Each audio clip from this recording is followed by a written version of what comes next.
Sebuah insiden terjadi menjelang opening ceremony alias upacara pembukaan SEA Games 2023, bendera Indonesia dikibarkan terbalik. Insiden tersebut terjadi saat pre-show alias pertunjukan sebelum acara puncak opening ceremony SEA Games 2023 digelar. Salah satu penyanyi lokal Kamboja tampil diiringi penari yang membawa bendera 11 negara peserta SEA Games 2023 termasuk Indonesia. Akan tetapi, para penari yang membawa bendera Indonesia semuanya dalam posisi terbalik. Warna merah yang seharusnya berada di bagian atas dan putih di bagian bawah justru berkibar dalam posisi sebaliknya.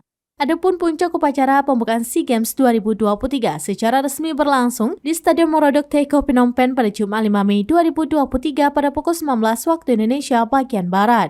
Namun rangkaian acara telah dimulai sejak sore dengan menampilkan berbagai pertunjukan, termasuk kesenian yang menampilkan identitas Kamboja sebagai tuan rumah. Kontingen Indonesia diwakili oleh 45 orang yang terdiri dari 25 atlet dan ofisial, serta 15 perwakilan tim CDM dan Komite Eksekutif Komite Olimpiade Indonesia atau NOC Indonesia. Cabang olahraga yang ikut ambil bagian dalam defile adalah karate, tekbol, renang, pencaksilat, dan sepak takraw. Perenang putri Flairin Chandrewono Miharjo mendapat kesempatan besar memimpin kontingen Indonesia dengan membawa bendera merah putih dalam defile upacara pembukaan SEA Games 2023.